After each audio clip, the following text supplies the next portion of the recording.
Vamos lá então, Bíblia, smartphone. Romanos capítulo de número 1, verso de número 16, nós encontramos um texto que se considerou e é considerado um texto clássico da Bíblia Sagrada, que muitas pessoas conhecem no meio cristão, no meio evangélico, as palavras de Paulo. Pois não me envergonho do Evangelho, porque é o poder de Deus para a salvação de todo o que crê, primeiro do judeu e depois do grego. Visto que a justiça de Deus se revela no Evangelho, de fé em fé, como está escrito, o justo viverá por fé. Paulo está dizendo, pois não me envergonho do Evangelho, porque é o poder de Deus para a salvação de todo o que crê.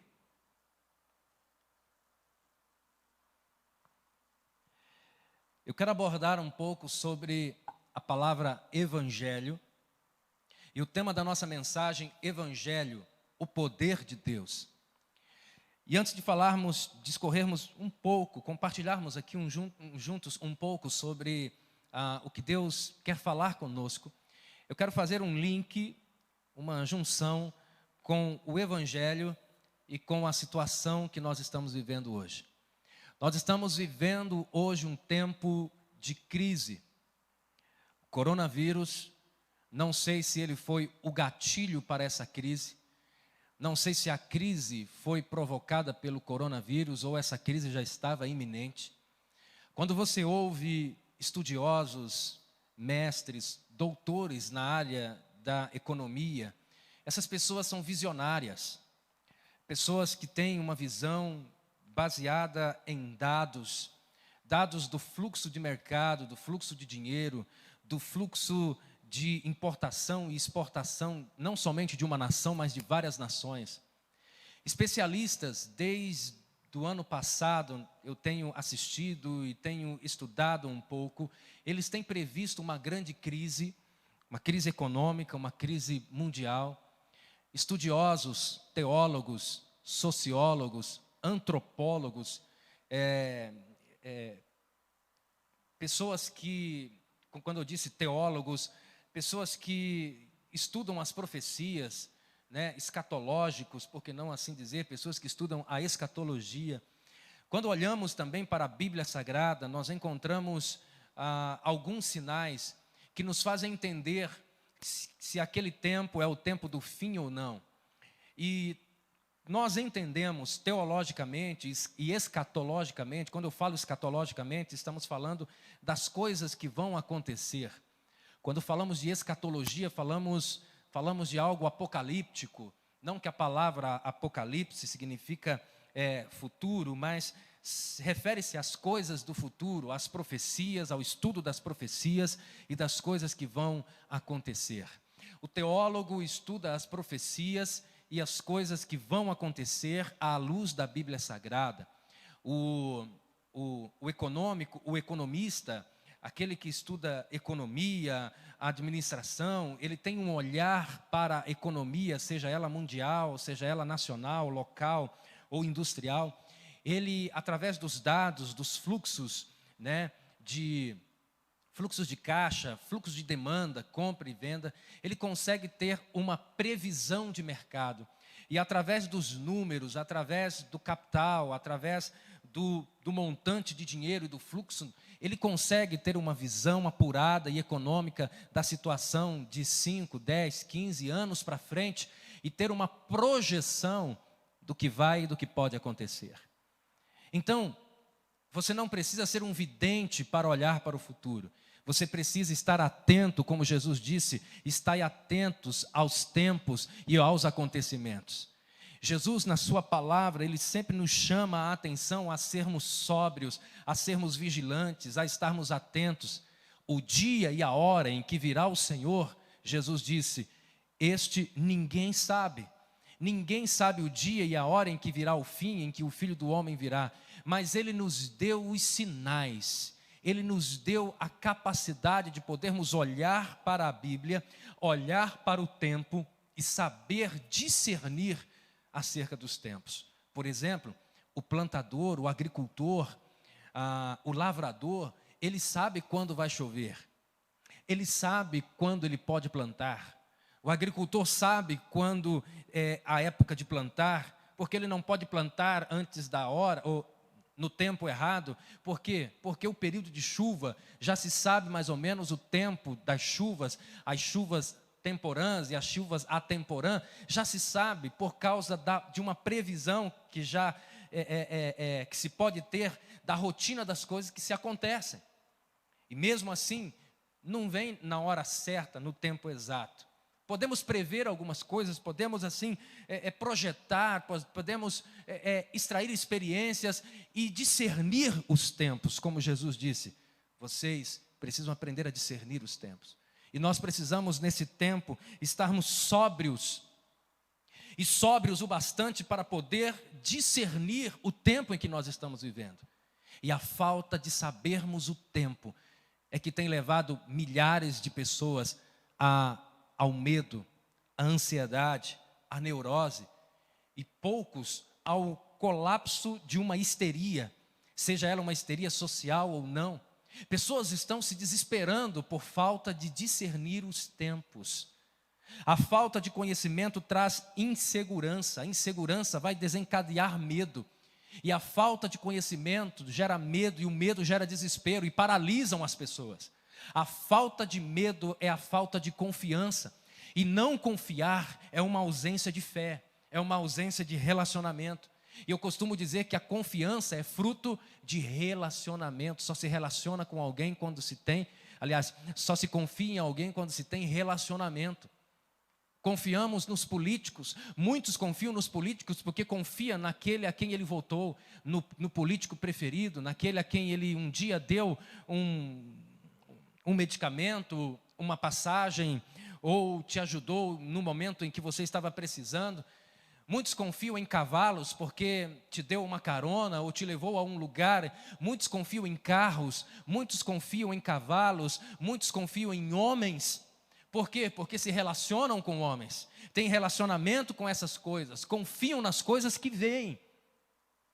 Muitas pessoas estão canalizando seus esforços, sua confiança, estão canalizando suas forças em coisas humanas. Você já está entendendo o que eu quero dizer? Porque Deus já está revelando para você o que eu estou tentando dizer a você. A Bíblia diz: maldito é o homem que confia no homem. Não está falando que não devemos confiar em ninguém. Está falando, a Bíblia está dizendo, aquele que deposita confiança extrema no homem, aquele que faz do seu braço o seu braço de carne, a sua força. Maldito é o homem que confia no homem e faz dele o seu braço forte. Nós precisamos nos despertar para esse tempo. Confiamos nos homens, confiamos na política humana, confiamos no sucesso de um homem influente, confiamos nas pessoas. Deixa eu te dizer uma coisa: você não foi chamado para viver por vista. Você não foi chamado para depositar a sua confiança naquilo que você vê, aquilo que você está enxergando, aquilo que você está vendo, aquilo que você está olhando, simplesmente não passa de uma realidade e de uma ilusão da sua mente. Isso não é fé, isso é acreditar em coisas que vão em pouco tempo, em médio prazo, em pouco prazo, médio prazo e longo prazo te frustrar, te decepcionar. Os que confiaram no aumento da Bolsa de Valores do nosso Brasil hoje estão frustrados. Os que compraram milhares de ações na virada do ano, os que investiram milhares e milhares de reais ou até mesmo de dólares na Bolsa Brasileira e nas bolsas mundiais, hoje estão vendo o seu dinheiro diluírem, porque os índices estão caindo, a crise está instalada em todas as principais bolsas do mundo. Empresas sendo fechadas, especuladores perdendo dinheiro, dinheiro entrando pelo ralo, porque os números, as bolsas, as empresas estão caindo. E quando nós falamos de números, de suas ações caindo, estamos falando das empresas perdendo o valor. As pessoas estão tirando o seu capital da nossa nação e de outras operadoras, de outras corretoras. O dólar saiu do Brasil, aumentou o dólar em relação ao real. Muitos investidores americanos e outros europeus e tantos outros que tinham dólar tiraram da nossa nação. Nós estamos vendo com os nossos olhos uma crise que já está desencadeando um efeito dominó em todo o mundo. Nós estamos vendo e estamos nos desesperando. Muitos ainda não tiveram a noção da crise econômica que estamos vivendo. Alguns especialistas estão chegando a dizer que ela pode ser comparada à depressão de 1929. E fora as outras grandes crises, a crise de 2008, nós não sentimos tanto, mas estamos vendo isso. E o que nós estamos vendo? Estamos vendo uma crise, estamos vendo famílias trancadas em suas casas, estamos vendo caminhoneiros querendo parar porque não tem apoio, porque suas famílias estão em casas. Estamos vendo empresas querendo voltar a trabalhar, porque como que vai ficar o meu funcionário, a minha empresa? As pessoas estão realmente ficando preocupadas. A situação é de preocupação, a situação é de desespero. Sim, porque é o que nós estamos vendo, é o que nós estamos enxergando. As mortes começando a ocupar o lugar nos seus relatórios. A crescente da pandemia, dos casos em toda a nossa nação. Isso é preocupante. O estado do Pará, o governador do estado do Pará pediu para parar tudo. Colocou a polícia militar, a polícia civil e as outras polícias em favor do estado para que as pessoas fiquem em casa. E essas notícias vêm. Notícias de todo o Brasil, notícias de toda a América Latina, notícias de todo o mundo vêm e vêm até o seu celular. Essas notícias chegam até o nosso smartphone. Essas notícias vêm, notícias de morte, notícias de desespero, notícias de paralisação, notícias de descontentamento, notícias de frustração. Essa semana eu ouvi alguém dizer: pastor, esse ano nós profetizamos no começo do ano de que seria o melhor ano, seria o nosso melhor ano. Traçamos um calendário de atividades na igreja, traçamos um calendário de multiplicação de células, um calendário do projeto AMI Kids, colocamos dentro do nosso calendário o AMI África. E quantas empresas não fizeram isso? As escolas não fizeram isso? Quantas famílias não projetaram para 2020 tirarem férias? Como aqui na igreja, um grupo de pessoas se reuniram para tirar férias coletivas no mês de julho. E agora, pastor, nossos sonhos foram frustrados, nossos propósitos foram frustrados, nossos objetivos foram frustrados. Quantas pessoas se frustraram? Nós não podemos mais tirar férias. A projeção é que não dá mais para tirar férias no mês de julho. As atividades que temos ou teríamos agora no mês de julho, não teremos mais. Até agora, podemos dizer, não teremos mais. As escolas estão fechadas. E as férias? Como que ficam as férias? Vão comprometer as férias dos nossos filhos? Como que vai ficar? Como que vai ficar a economia? Como que tudo vai ficar depois do coronavírus? É a pergunta que nós chegamos a fazer. Será que frustrou tudo, pastor? Pode frustrar todas as coisas, mas os planos de Deus não frustram. Deus está no controle de tudo. As mensagens são desanimadoras. As mensagens são as piores possíveis. As mensagens podem desencadear tristeza, angústia, podem desencadear aquele sentimento de o que fazer agora. E vai desencadear, e como muitas pessoas que não ouvirem essa mensagem até então, você está ouvindo uma mensagem de que você realmente está pensando, realmente, e agora, o que fazer? O que vamos fazer? Estamos vivendo o fim, há um cenário profético? Não é sobre isso que quero falar. Eu quero falar sobre o Evangelho. Pastor, e o que tem a ver o Evangelho com tudo isso? O que tem a ver o Evangelho com tudo isso? A minha resposta é: tem tudo a ver. Sabe por quê? Talvez você esteja se perguntando: o que esse pastor vai pregar? Do que ele está falando? do que ele está se referindo.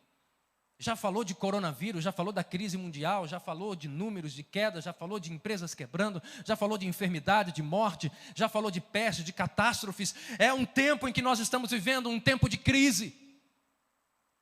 Mas escute só uma coisa: o maior problema não é o coronavírus, o maior problema não é a crise mundial. O maior problema da nossa nação, o maior problema da existência do homem não é a guerra geopolítica ou moralmente política ou a guerra política da nossa nação. O maior conflito, o maior problema diagnosticado não é a guerra ininterrupta da esquerda e da direita. É impressionante a capacidade de homens oportunistas, usando de um momento tão delicado, usando de um momento tão sensível da nossa história, ainda para fazer a podre política que gostam de fazer. É impressionante a capacidade de homens políticos que não são sensíveis ao tempo em que nós estamos vivendo para fazer a sua política mesquinha, seja de direita ou de esquerda. E principalmente uma política podre da nossa esquerda, que só sabe usar de mentiras e de falsidade para atacar o seu oponente da direita. Num momento como esse, não é tempo de guerra, não é tempo de conflito, não há tempo de oportunismo, é tempo de nós sentarmos e centrarmos o que vamos fazer e o que estamos fazendo da nossa vida. Não é tempo de pensar em ganhar mais, tirar daqueles que estão perdendo. Não, não é um tempo. É tempo de olharmos para o Evangelho. É tempo de olharmos para o Evangelho. Mas pastor, seja direto, seja específico, seja objetivo. O que tem a ver o Evangelho com os dias de hoje? O Evangelho nos dias de hoje tem a ver com tudo. Sabe por quê? Porque você não sabe o que é o Evangelho. Lembra que eu falei para você? Notícias do mundo inteiro você recebe na telinha do seu smartphone. Seus filhos, seus jovens e seus adolescentes. Cada habitante da nossa nação, mais de 200 milhões de pessoas, de habitantes no Brasil, e nós temos quase o mesmo número, e não sei se nós temos mais o número de celulares na nossa nação. Não sei qual que é o real número, mas você anda pelas ruas, você anda pela cidade, você vai no shopping, você viaja, você percebe, cada pessoa tem um celular. Cada um tem um smartphone. E todos vocês recebem, seja no Telegram, seja no WhatsApp, seja no Instagram, você recebe, ou Facebook, você recebe sim, mensagens, notícias o tempo todo, notícias boas, notícias ruins, notícias falsas, notícias que enganam, notícias que motivam, notícias que destroem, notícias também que causam depressão. Mas nesta hora eu quero vos trazer uma boa notícia. O que tem a ver o Evangelho com o coronavírus? O que tem a ver o Evangelho com a crise que já se está instalada sobre nós, sobre nossa nação, sobre nosso mundo?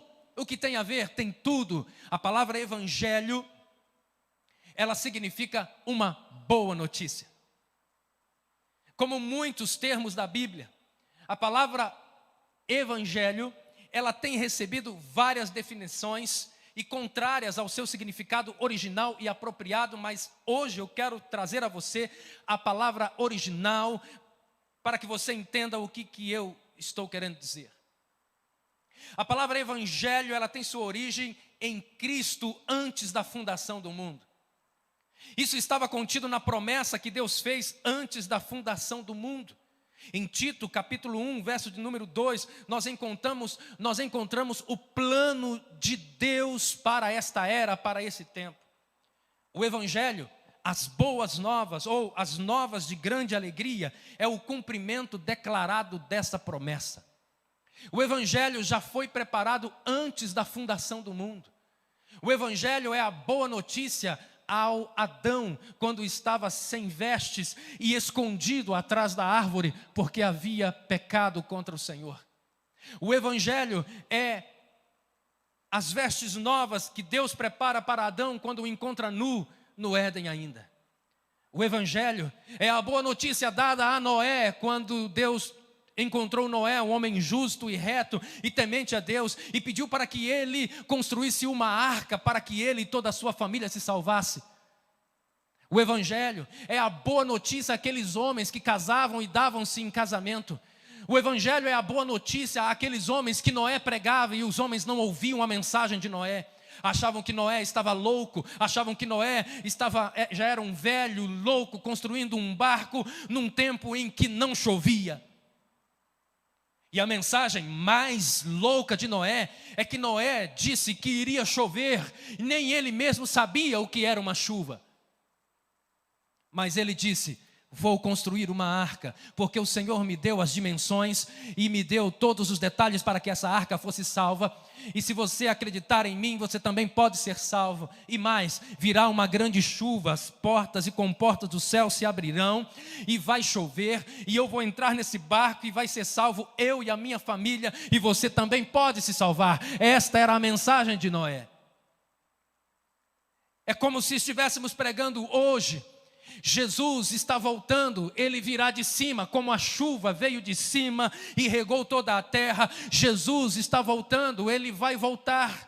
É semelhante aos dias de Noé, como Jesus disse: semelhante será nos últimos dias, como aconteceu nos dias de Noé. Estamos vivendo os dias de Noé, estamos vivendo dias semelhantes como os dias de Noé, onde casavam-se, davam-se em casamento, viviam-se promiscuamente, longe de Deus, afastado de Deus, longe da criatura de Deus.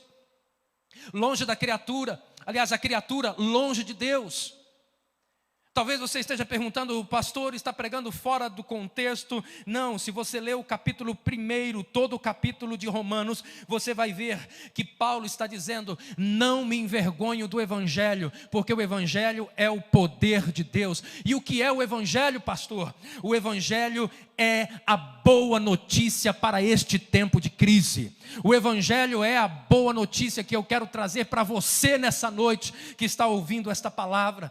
É a boa notícia de Deus para esta geração que está com medo. É a boa notícia para todos aqueles que estão temendo a crise mundial. É a boa notícia para você, comerciante de Paranatinga, empresário do estado de Mato Grosso e mega empresário da nossa nação. Deixa eu dizer uma coisa: Deus está no controle desse vírus, Deus está no controle dessa crise, Deus está no controle deste problema e dessa situação, porque Deus é soberano e Ele não deixará os seus filhos sozinhos. Porque no momento de crise, Paulo escreveu numa época em que havia um governo tirano e ditador. Paulo escreveu essa carta enquanto estava em Roma. Paulo escreveu essa carta enquanto muitas pessoas viviam dissolutamente. A partir do verso de número 18 de Romanos, nós vamos encontrar o cenário em que Paulo vivia. A ira de Deus se revela do céu contra toda a impiedade e perversão dos homens que detêm a verdade pela injustiça. Olha o verso de número 19. Porquanto porquanto o que de Deus se pode conhecer é manifesto entre eles, porque Deus lhe manifestou. Porque os atributos de Deus, os atributos invisíveis de Deus, e assim o seu eterno poder, como também a sua própria divindade, claramente se reconhecem desde o princípio do mundo, sendo percebidas por meio das coisas que foram criadas. Tais homens são por isso indesculpáveis. Paulo agora começa a trazer os personagens e detalhes do cenário em que ele vivia naquele tempo, naquele momento. Ele diz no verso de número 21, porquanto, tendo conhecimento de Deus, não o glorificaram como Deus, nem lhe deram graças, antes se tornaram nulos em seus próprios raciocínios, obscurecendo-se-lhes o coração insensato, inculcando-se por sábios, tornaram-se loucos, e mudaram a glória do Deus incorruptível em semelhança da imagem do homem corruptível, bem como de aves, quadrúpedes e répteis. Por isso, Deus entregou tais homens à imundície, pelas concupiscências de seu próprio coração, para desonrarem o seu corpo entre si. Pois eles mudaram a verdade de Deus em mentira, adorando e servindo a criatura em lugar do Criador, o qual é bendito eternamente. Amém. Verso número 26, por causa disso, os entregou Deus às paixões infames, porque até as mulheres mudaram o modo natural de suas relações íntimas por outro, contrário à natureza. E semelhantemente, os homens também, deixando o contato natural da mulher, se inflamaram mutuamente em sua sensualidade, cometendo torpeza, homens com homens, e recebendo em si mesmo a merecida punição do seu erro. E por haverem desprezado o conhecimento de Deus, o próprio Deus os entregou a uma disposição mental reprovável para praticarem coisas inconvenientes, cheios de toda injustiça, malícia, avareza e maldade, possuídos de inveja, homicídio, contenda, dolo e malignidade, sendo difamadores, caluniadores, aborrecidos de Deus, insolentes, soberbos, presunçosos e inventores de males, desobedientes aos pais, insensatos, pérfidos, em afeição natural e sem misericórdia. Ora, conhecendo eles a sentença de Deus, de que são passíveis de morte os que tais coisas praticam, não somente as fazem, mas também aprovam os que assim procedem. Paulo estava falando dentro de um contexto semelhante ao contexto de hoje. Homens e mulheres vivendo uma vida semelhante ao texto que eu acabei de ler a todos vocês. Mas há uma boa notícia no meio do caos. Há sempre uma boa notícia no meio da crise. Há sempre uma boa notícia no meio das coisas quando elas parecem impossíveis. A boa notícia chama-se Evangelho. Evangelho. Evangelho é o socorro de Deus no homem no momento oportuno, no clímax dos tempos. E no clímax dos tempos, na plenitude dos tempos, apareceu Ele, o próprio Deus, encarnado na pessoa bendita de Yeshua al-Mashiach, de Jesus Cristo o Messias. Ele apareceu há 2000 anos atrás, o Evangelho de Deus, aquele que era a palavra, aquele que era a ideia, aquele que era estava somente na mente e no coração de profetas, de homens e mulheres que vislumbravam Deus, que tentavam enxergar Deus, que tentavam ver Deus. Agora, o escritor aos Hebreus diz: Ele é o Evangelho de Deus. Ele é a expressa imagem do Deus invisível, Jesus Cristo. Quando Paulo vai falar a Timóteo, Ele é o único mediador entre Deus e os homens, Jesus Cristo, o homem. Sabe, algumas pessoas perguntam: pastor, onde ver Deus através da crise? Onde ver Deus na hora da crise? Nós estamos vivendo um tempo de tempestade, um tempo de luta, um tempo de enfermidade, uma pandemia mundial, uma histeria, um medo, os conflitos, as guerras, as lutas, a crise financeira será desencadeada e muitos já estão vivendo essa crise financeira. Pastor, onde está o socorro? Jesus, a única esperança para as nações. Jesus, o Evangelho encarnado de Deus. Jesus, a resposta de Deus para esta geração. Quando falamos da origem da palavra, Evangelho, nós precisamos pensar que esta palavra Evangelho é a boa notícia de Deus. O Evangelho é a boa notícia de Deus para a ira dele, em relação à ira dele para com a humanidade. A boa notícia de um Deus irado é Jesus Cristo. E quando nós lemos em Isaías capítulo 61, do verso de número 1 a 3, nós encontramos a proclamação extraordinária feita pela soma e substância das novas de alegria. Quando eu falo a soma e a substância, eu estou falando da substância da fé, da soma da fé, da idealização da fé, da materialização da fé. Eu estou falando da soma e da substância das novas de alegria, que é Jesus Cristo. Jesus Cristo não pode ser visto como um homem triste, de braços abertos, magérrimo, magro, todo deformado e todo dilacerado, pendurado no madeiro, ou até mesmo de um artefato de madeira ou de gesso. Não, eu não estou falando deste homem, não estou falando dessa figura triste, desse semblante desfigurado. Eu estou falando das boas novas de alegria que somente o Jesus ressuscitado pode te dar.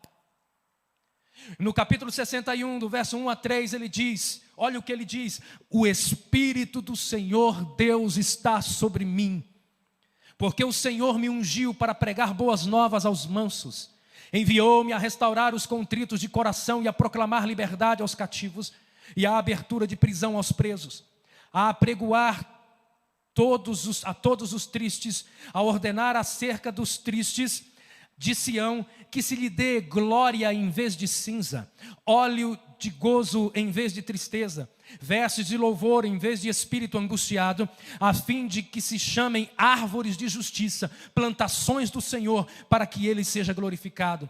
O Redentor, o nosso Salvador, a alegria das nações, o nosso Senhor que pode nos dar alegria. Ele mesmo repetiu essa mesma proclamação de si mesmo na sinagoga, quando ele escreveu em Lucas, no capítulo 4, no verso 17 ao verso 19.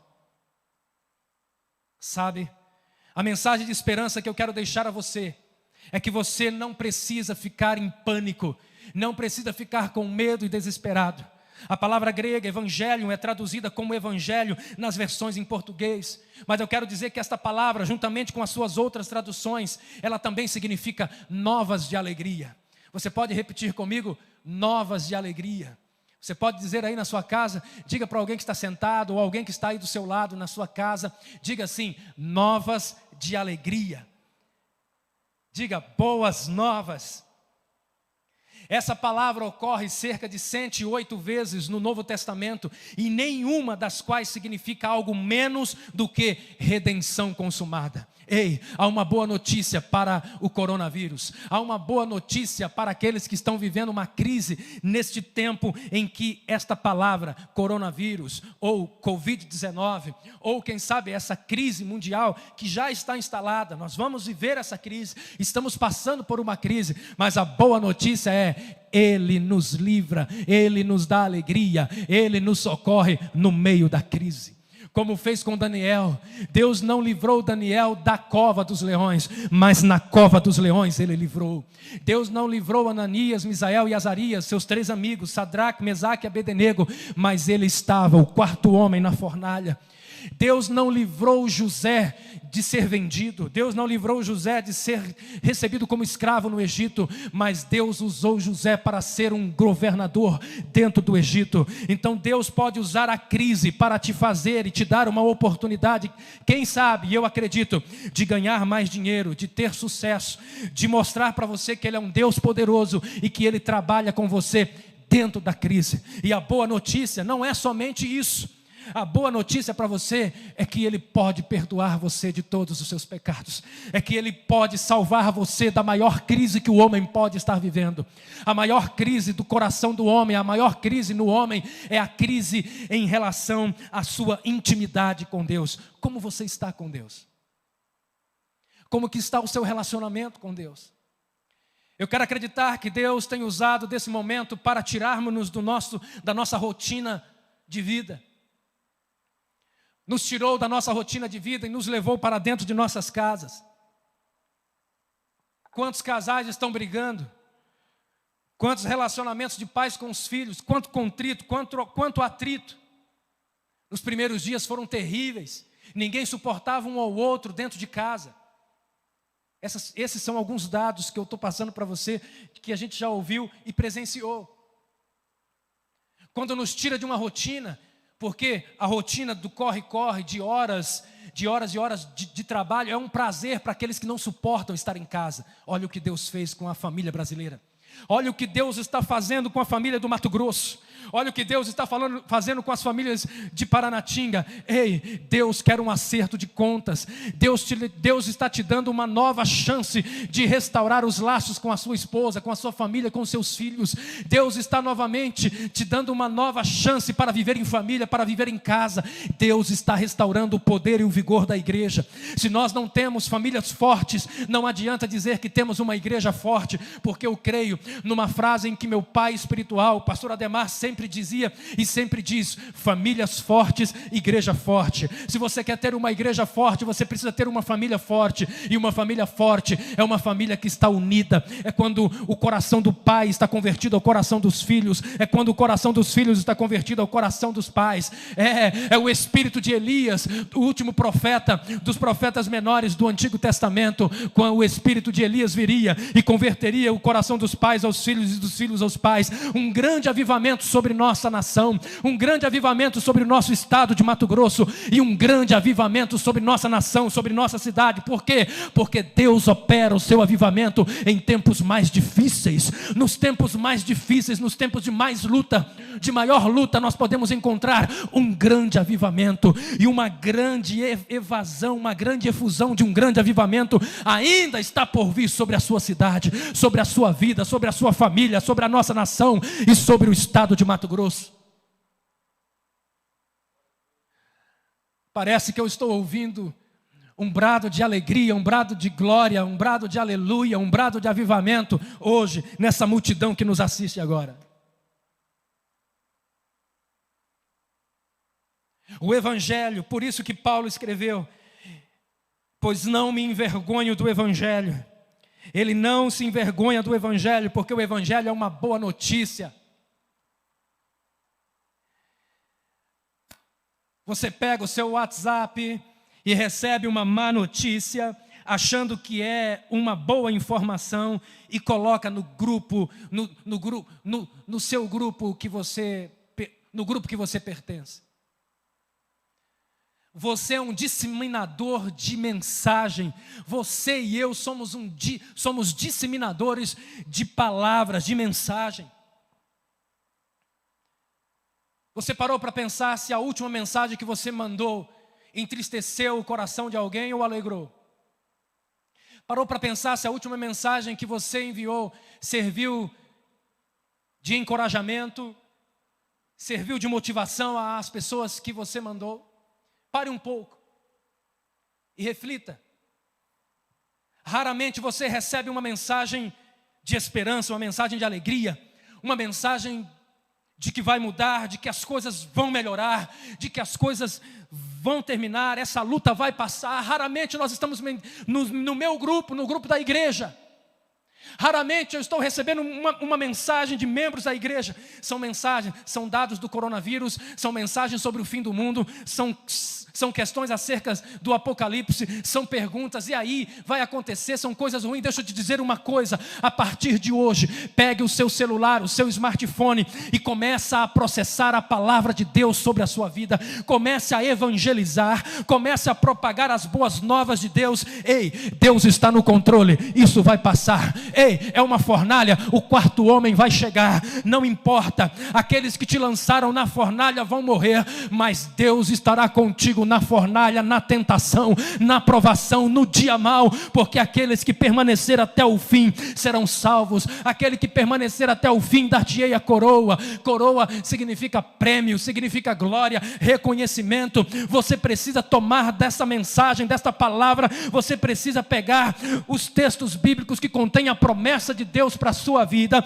e ministrar isso no teu coração, para que o teu coração chegue ao ponto de estar tão cheio da palavra, que você vai falar daquilo que o seu coração estiver cheio. Você vai proclamar aquilo que o teu coração estiver cheio. Jesus disse: aonde estiver o teu tesouro, aí tua boca vai falar com abundância. Tua boca vai falar do que o coração está cheio. Se o teu coração estiver cheio das promessas de Deus, você vai escrever a promessa de Deus, você vai falar a promessa de Deus, você vai propagar a promessa de Deus. E a promessa de Deus é que dias melhores virão. Um avivamento está por aí, uma onda de um grande avivamento sobre o nosso estado está chegando. Portanto, pegue o seu celular, pegue a palavra de Deus e continue a propagar. Não importa: pastor, estou preso dentro de casa. Você está preso, mas está livre para usar as redes sociais. Crie uma live, crie uma página, crie um canal, vá para o Facebook, vá no seu WhatsApp, crie uma live no seu Instagram e propague a palavra de Deus. Compartilhe as verdades eternas de um Senhor que está no controle de todas as coisas, e Ele vai nos socorrer nesse tempo. O Evangelho de Deus é poder de Deus para todo aquele que crê. Quando você começa a receber mensagens ruins, você começa a filtrar essas mensagens ruins, e você começa a se deprimir, a ficar triste e cabisbaixo, e daqui a pouco você que tem fé começa a ficar triste, quanto mais aquela pessoa que nunca ouviu do Evangelho e que nunca ouviu da palavra de Deus. Jovens despertam, muitos jovens tentarão suicídio suicídio, muitos jovens estão tristes, muitos jovens estão desesperados, famílias e pais não sabendo o que fazer, mas eu quero que esta palavra chegue ao teu coração, papai e mamãe. Ei, o teu socorro está aí, dentro de ti, dentro do teu coração, na tua boca, está dentro de você, Jesus Cristo. Creia nele, ele é Salvador, ele te socorre, ele te pega pela mão, ele foi ungido para salvar, ele foi ungido para libertar, ele foi ungido para apregoar o ano aceitável do Senhor, e este é o dia de você entregar a sua vida a Jesus.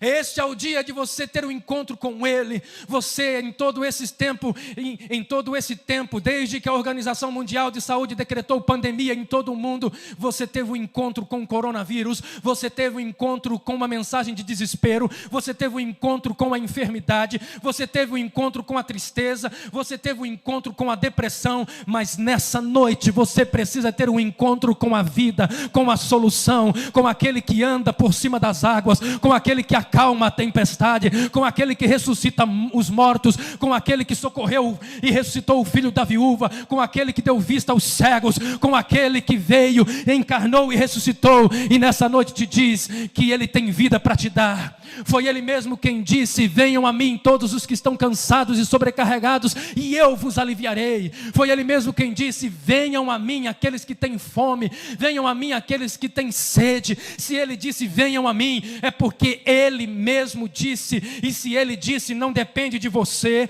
não depende das suas forças, não depende de sua atitude, depende de ouvir. Lázaro ouviu a voz de Jesus e ele veio para fora, atendeu não somente o seu convite, porque quando Jesus disse venha a mim, não é um convite, não é uma opção, é uma ordem de ir até ele, porque se você está desesperado, você não tem outra opção, você não tem para onde ir, só existe um caminho, e ele disse venha a mim, eu sou o caminho e a verdade e a vida, e ninguém vem ao Pai senão por mim. Nessa noite eu quero concluir declarando sobre sua vida que Jesus é a cura para você. É a cura para o coração amargurado, é a cura para o coração magoado, desesperado. É a cura para a expectativa dessa crise. Jesus.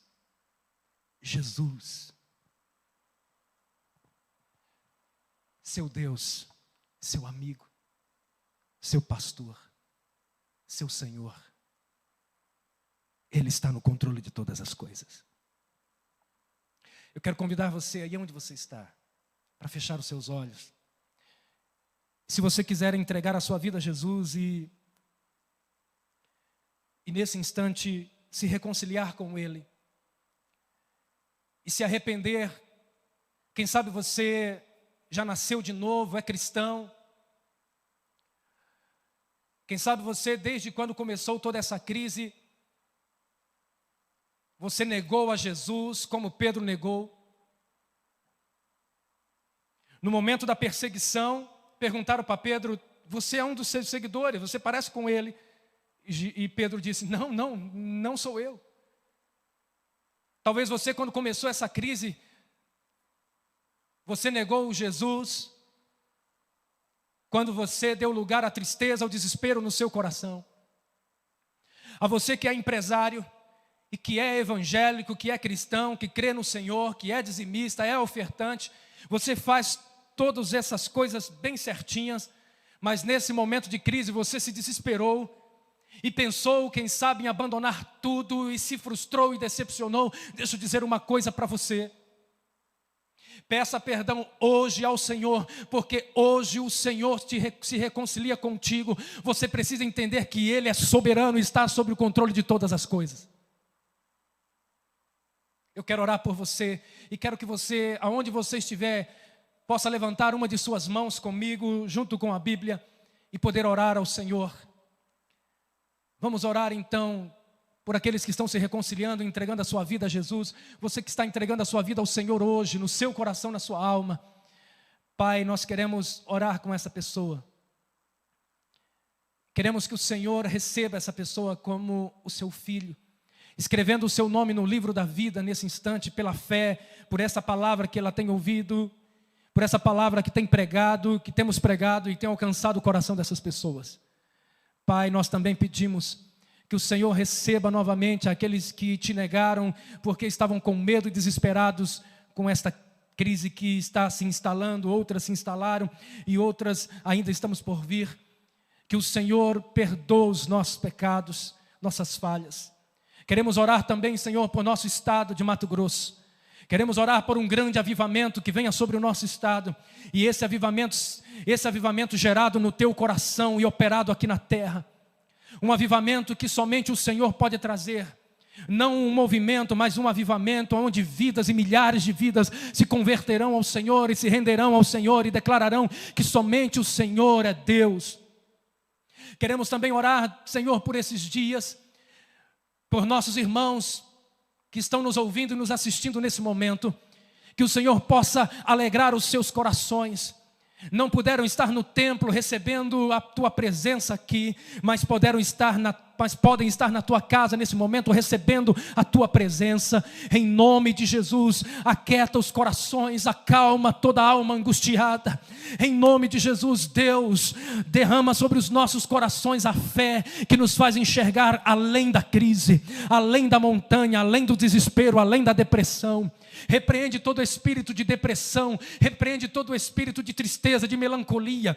Repreende, Senhor, toda investida do inimigo de se utilizar do isolamento social para criar neuroses e fazer essa somatização de emoções. Desperta no meio do teu povo o teu espírito de vida, o espírito de ousadia, o espírito de alegria. Ó Deus, óleo de alegria sobre o teu povo, óleo de otimismo, óleo de motivação, o espírito do Senhor sobre o teu povo, aqueles que já ouviram a tua palavra, esses soldados que estão mortos, ossos secos, que nesta hora voltem a ressuscitar e voltem novamente a lutar e a marchar em prol da bandeira de um evangelho que é a boa notícia em tempo de crise.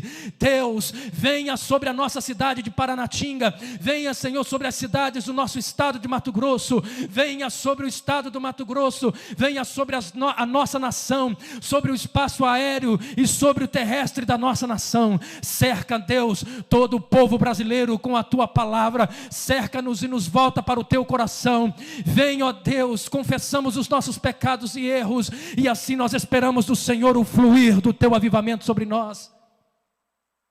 Visita, Senhor, o nosso planeta, a nossa terra, e venha visitar, Senhor, todas as nações, e que todas as manipulações, e todo o espírito de manipulação, todo o espírito terrestre e aéreo, todo o espírito de confusão, nesta hora, Senhor, seja banido da nossa nação, e que no nome de Jesus nós possamos deter da verdade, somente da verdade, e militarmos e marcharmos para uma vida de discernimento do teu espírito, porque o do Senhor vem a vitória, e para o Senhor seja a honra, seja a glória para todos sempre, em nome de Jesus, amém e amém.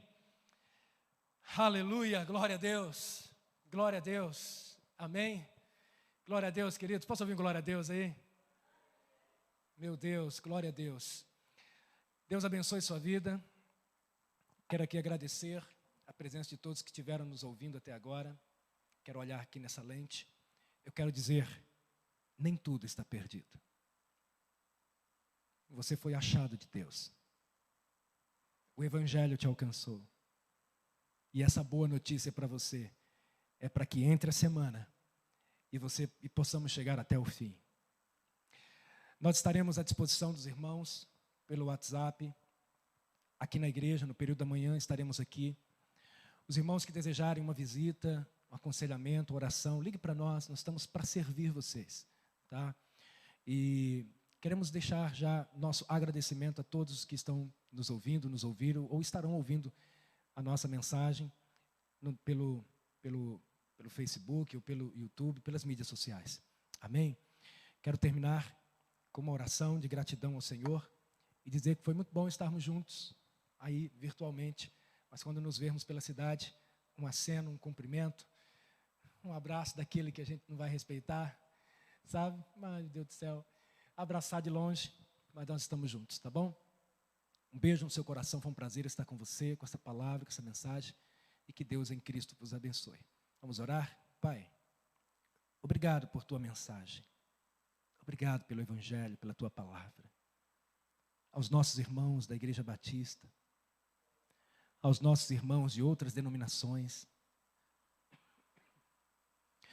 Que o Senhor possa guardá-los em saúde.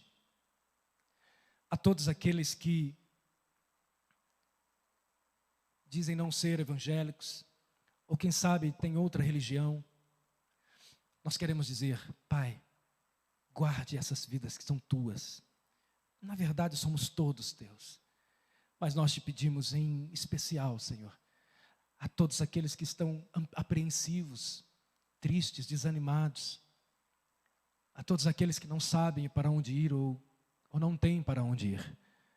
Tu és o Deus do órfão, da viúva, do necessitado. Tu és o Deus do humilhado.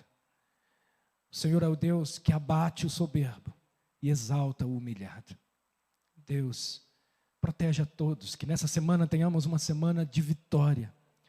Uma semana em que o Senhor, que está no controle de tudo, possa fazer fluir toda a nossa nação. Oramos por aqueles que estão em iminência, nosso presidente, Senado, Assembleia, nossos governadores, prefeitos, vereadores.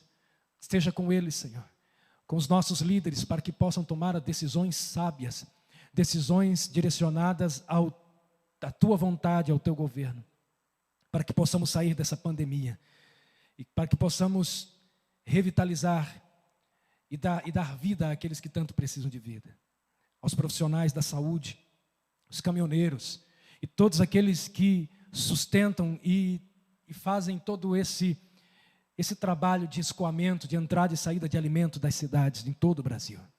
Deus abençoe a todos e que todos sejam abençoados pela tua presença e pela tua graça e teu amor. E oramos no nome de Jesus. Que a graça de nosso Senhor e Salvador Jesus, que o amor de Deus e a comunhão do Espírito Santo seja com a tua vida hoje e para sempre. Amém. Diga amém na sua casa. Beije aí quem está do seu lado, sua mãe, seu pai, sua tia, seus filhos. Viva em família. Orem. Busque ao Senhor. Pratique sua célula aí na sua casa. E que Deus em Cristo te abençoe. Em nome de Jesus.